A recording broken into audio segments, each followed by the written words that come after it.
already late enough and a wild night. They sat expectantly for the stroke of the clock at 12. They didn't know exactly what would happen or how it would even arrive this day. This day when everything would change, together in secret so often in the past, together now more openly. But together, that is what mattered. That is what mattered on the first watch. For a century, Methodists had gathered for New Year's Eve, for watch night services. But this was something different, something new. Songs played and then silence held them. Poetry filled the hall and the hearts of all who lingered there, watching the clock. The message of the gospel, the good news of love breaking free over and over and over and over rang crisp and clear and pure in the air like a bell pealing liberty and siblingly love. Like the first saints felt a prayer spill over them from a mountaintop.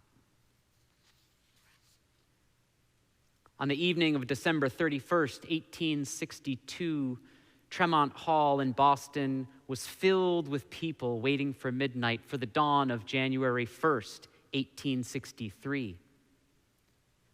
Frederick Douglass was among them and said of the event, "We were waiting and listening as for a bolt from the sky which should rend the fetters of 4 millions of slaves." It was the first watch night. And the Emancipation Proclamation would go into effect at midnight and set in motion the abolition of forced servitude of slavery at long last.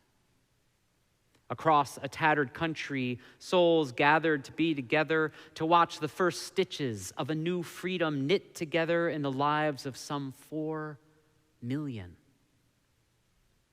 Douglass said, "It is a day for poetry and song, a new song. These cloudless skies, these balmy airs, this brilliant sunshine are in harmony with the glorious morning of liberty about to dawn upon us." They called it Freedom Eve. And friends, I wish you a glorious and a magical Freedom Eve.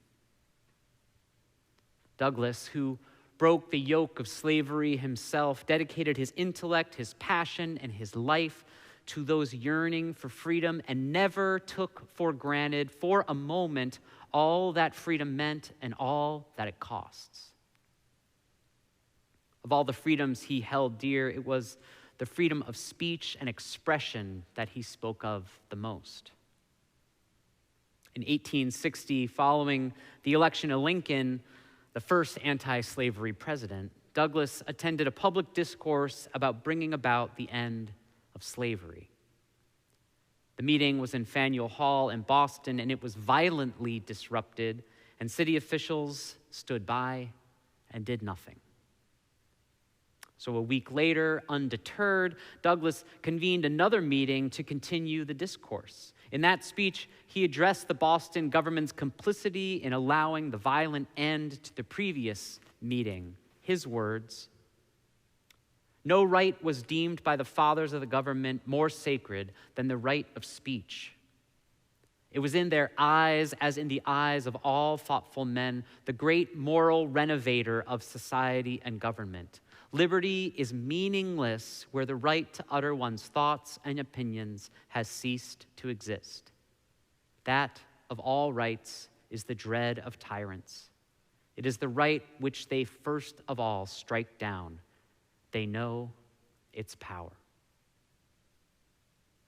It was in large part Douglass's fearlessness in addressing the wrongs he saw in the world that helped him to turn hearts toward understanding, toward siblinghood with those in bondage, and away from the horrors he'd endured that built this nation with its stolen labor.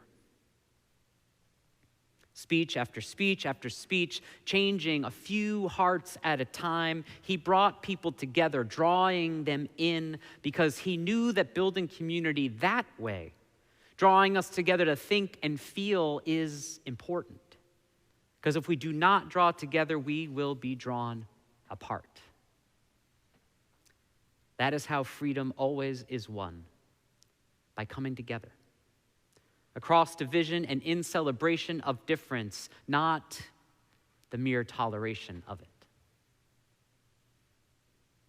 So now you know how Frederick Douglass spent one of his New Year's Eves, so what are you doing tonight?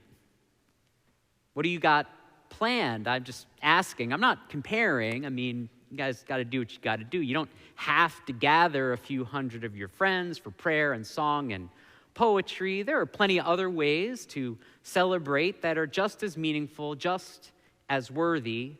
Personally, I am a fan of the bromance of Andy Cohen and Anderson Cooper that will be on full display tonight. I'm sure Ryan Seacrest, this generation's Dick Clark, will be on the television somewhere too, introducing some of the world's biggest musical acts. And when you think about it, right there, you've got poetry, you've got a prayer of sorts, at least for me. And for some, the Cohen-Cooper bromance, whether funny or unfunny to your taste, represents something powerful to a kid and to all kids who, say, grew up in the 80s in Texas. Believe that it is an answer to a prayer I didn't even dream I'd need to pray one day. Watching two middle-aged, openly gay friends talk about their families, and a nation hearing them, seeing them, and loving them. Well, part of a nation at least, but I'll take it as a good start. I'm sure whatever you have planned is fine. Maybe you're getting together with friends, or maybe you're celebrating not doing anything, which I support too.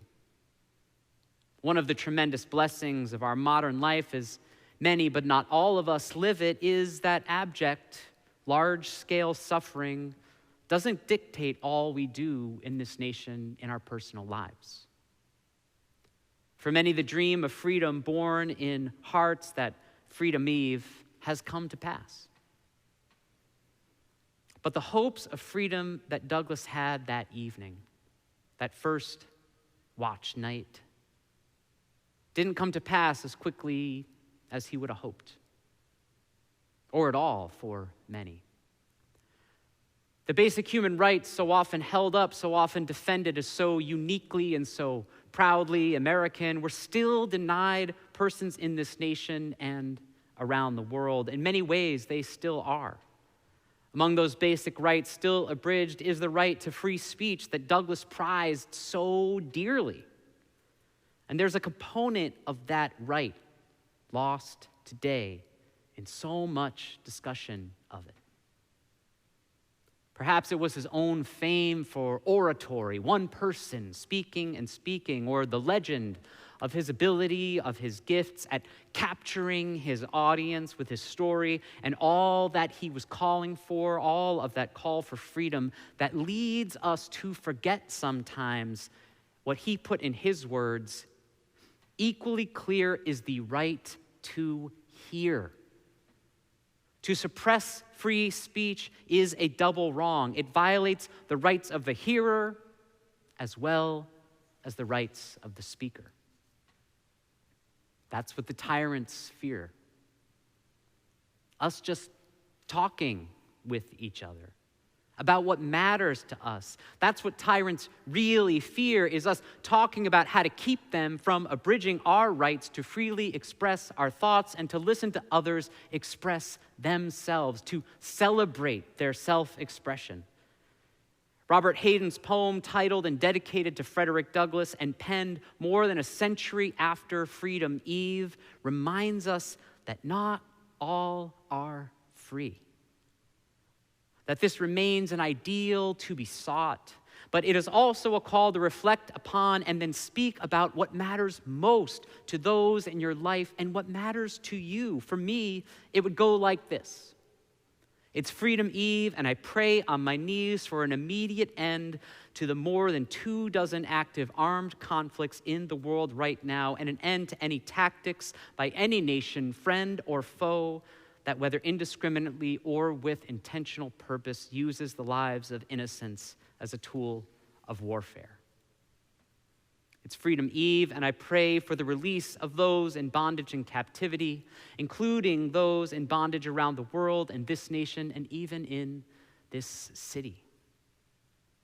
It's Freedom Eve, and I pray in Douglass's name that we continue in the year to come to celebrate the freedom to speak and the freedom to listen, that in the poet's words we continue visioning a world where none is lonely, none hunted, alien. This man superb in love and logic, this man shall be remembered, oh, not with statues, rhetoric, not with legends and poems and wreaths of bronze alone, but with the lives grown out of his life, the lives fleshing his dream of the beautiful, needful thing. The hopes of freedom that Douglass had that first Freedom Eve, that first watch, didn't fully come to pass, we know. The stroke of the pen on the proclamation, the stroke of the clock at midnight did not strike from the world in that moment the ravages of exploitation, but the hope he kindled still lives. In the freedoms we hold, we guard. In the freedoms we wield with wisdom and with deftness, we pray with the earnestness, urgency, and care we have together. There are times when I want to believe that this faith and its principles can save every life. And maybe it can. I want to believe that, but what I don't have to believe, what I know to be true, is that it saved this life, my life, by holding as holy every part of that life and by blessing me without exception, without judgment. Mary Oliver again. And there was a new voice which you slowly recognized as your own that kept you company as you strode deeper and deeper into the world, determined to do the only thing you could do, determined to save the only life you could save. This poem gives me tremendous peace because it also holds up a freedom I hold so dear, to recognize my own still voice and then to use it to talk to myself. Just to talk to myself at the grocery store or the hardware store, just prattling on to myself because this faith and Mary Oliver said I could. My faith and the principles and practices of freedom have my back and yours. Now, you don't all have to celebrate your freedoms like I do by freaking out people in the frozen food aisle. It's fine. Thankfully, there are other Unitarian ministers to listen to as well. One account from the first watch night in Beaufort, North Carolina, went like this. Thomas Wentworth Higginson, the Unitarian minister and colonel of the 1st Black Regiment in South Carolina in the Civil War, was asked to read aloud the Emancipation Proclamation text at the watch night service there. He remembered this moment from the evening, his own words. Two women's voices immediately blended. My country, 'tis of thee, sweet land of liberty. The quavering voices sang on, verse after verse. Others around them joined. I never saw anything so electric. It made all other words cheap. The life of the whole day was in those unknown people's song. It's first watch. Practice freedom however you want. It's first watch, go out or stay home. It's first watch, read things that challenge you and ask yourself why they do. It is first watch, draw closer to those you love and talk about things you're afraid to talk about because it's the first watch. It's Freedom Eve of a dawning year when we are going to need one another, friends, to stand watch and guard against the ignominy of oppression, to stand watch and guard one another's quavering voices of fear and hope, to stand watch and guard a chorus that calls all who will listen to the better angels of their nature. It is already late enough and a wild night. Be bold, be brave, and get free. The day is drawing nigh, friends. It's Freedom Eve. Who is going to take the first watch? May it ever be so. Blessed be, and amen.